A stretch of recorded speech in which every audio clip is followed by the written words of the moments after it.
सो सुख धाम राम अस नामा, अखिल लोकदायक विश्रामा। जय श्री राम। सद्भाव रामायण अध्याय 48 प्रथम दर्शन भाग 4। सीता जी ने गर्भित प्रार्थना की, मोर मनोरथ जानू जी के, बसु सदा उरपुर सभी के।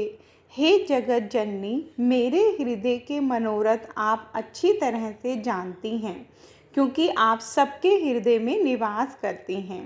इतने भाव से सीता जी ने स्तुति की कि भवानी की मूर्ति डोलने लगी। मूर्ति मुस्कुराई, गले में से हार गिरा। सीता जी ने यह उठा लिया, आँख और मस्तक को लगाया। मूर्ति ने सीता को आशीर्वाद दिया, सुन सिए सत्य असीस हमारी, पुरहे मन कामना तुम्हारी। सीता सुन, मेरा आशीर्वाद है, विधाता तेरी मनोकामना पूर्ण करेगा।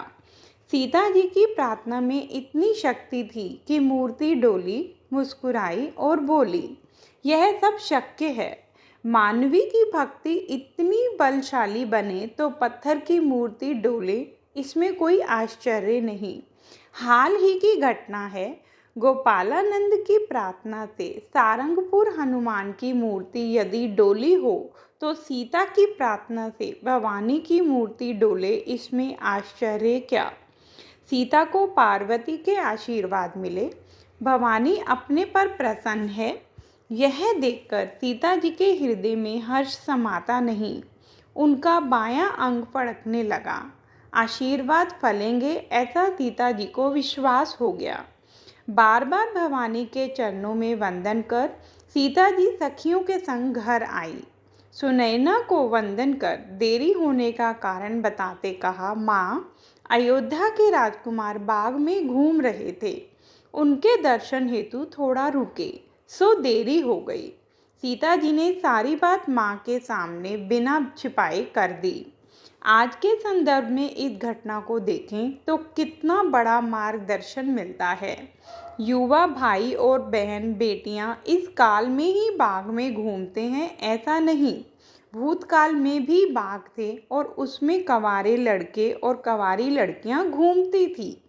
फर्क इतना था कि उस काल में बाग में सीता घूमी है राम दर्शन के लिए, हाल के युवक युवतियां बाग में काम दर्शन के लिए। पहले की दृष्टि सर्वथा भिन्न थी, विचार भिन्न थे, मन पर लोगों का काबू था। आज हमारे एक एक बाग माँ बाप के लिए आग बन गए हैं। सीता जी के सौंदर्य की सराहना करते करते दोनों भाई गुरु विश्वामित्र जी के पास आए, पुष्प अर्पित किए। विश्वामित्र जी ने पूजा विधि कर दोनों भाइयों को आशीर्वाद दिया। राम जी ने विश्वामित्र जी को बिना कुछ छिपाए सारी बातें बताई।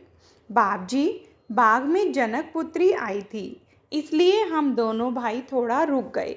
विश्वामित्र जी ने आशीर्वाद दिया, सफल मनोरथ हो ही तुम्हारे, तुम दोनों के मनोरथ सफल हों। यहाँ राम और लक्ष्मण दोनों को आशीर्वाद है।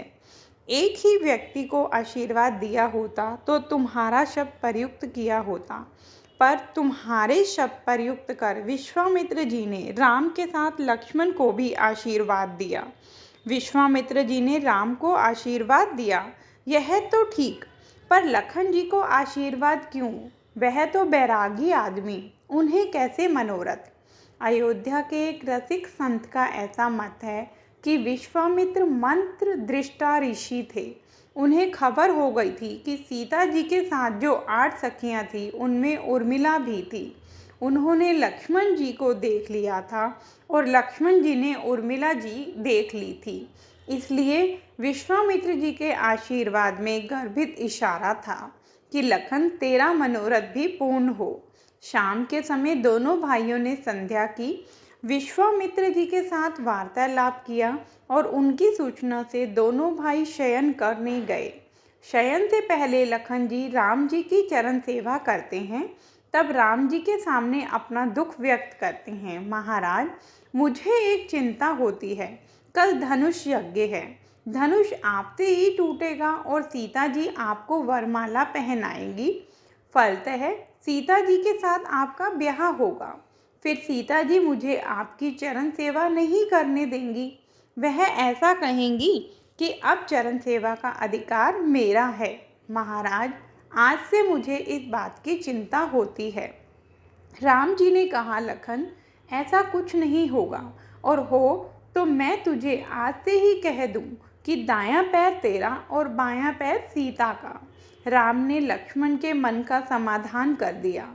लखन जी सो गए। सुबह हुई, सूर्योदय हुआ, सब अपने अपने नित्य क्रम से निर्वृत्त हुए। जय श्री राम।